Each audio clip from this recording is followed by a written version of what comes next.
Stage one, they're all very Eastern and Western, are close to the physical plane. Yeah, but basically, yes. Yeah, and observing, yes, basically, yes. And stage two, the Western, go up to heaven, and there meet Jesus, and deceased family members, and and so forth.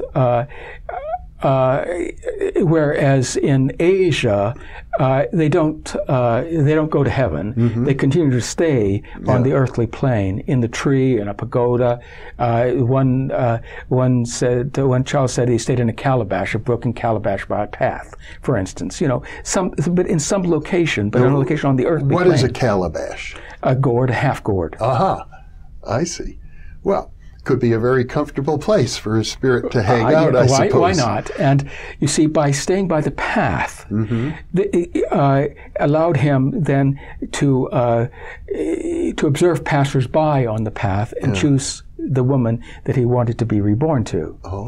And this is something that comes up quite commonly in these cases, particularly in the Asian cases on the earthly plane. The spirits stay in a certain place. One spirit, after he was a child, and after death, he had gone out. He had wanted, first of all, to go back. This is a case in Burma or Myanmar, as it's called, as it is now. And there, they have the tradition of a sacred thread that's put around the house after death to keep evil spirits from entering. Well, this boy also felt that he could not enter because of the sacred thread. He was scared of it. And so instead of going back into the house, which he would have liked to have done, gone back to his mother, he went to the well, waiting for his mother to come to the well. But instead of his past life mother coming to the well, his future mother came to the well. He liked her, got in her basket, and accompanied her home. And these sorts of accounts turn up very often in these cases, particularly in Asia.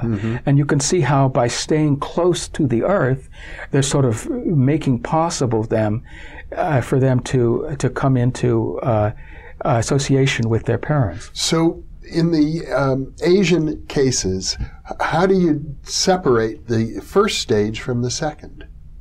Oh, well, the first stage simply has to do with events immediately around death. And we can say that it ends with the funeral or the cremation, whatever.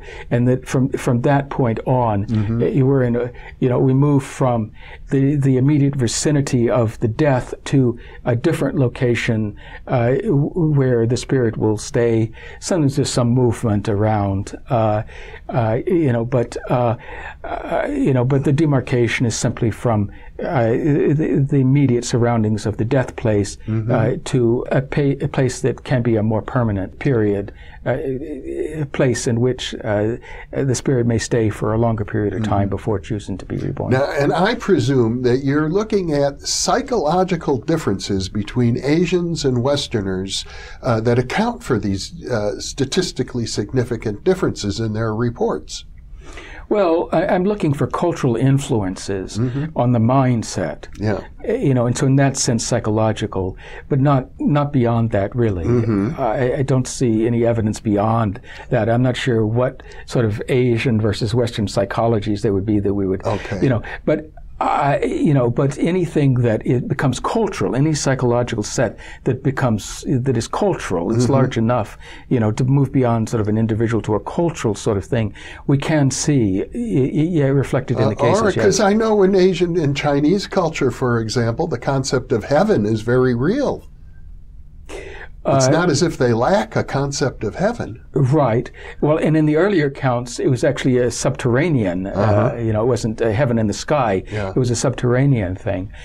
We don't have, excuse me, we don't have many Chinese cases, current cases, that had been possible to go there and study them. So we just have historical cases.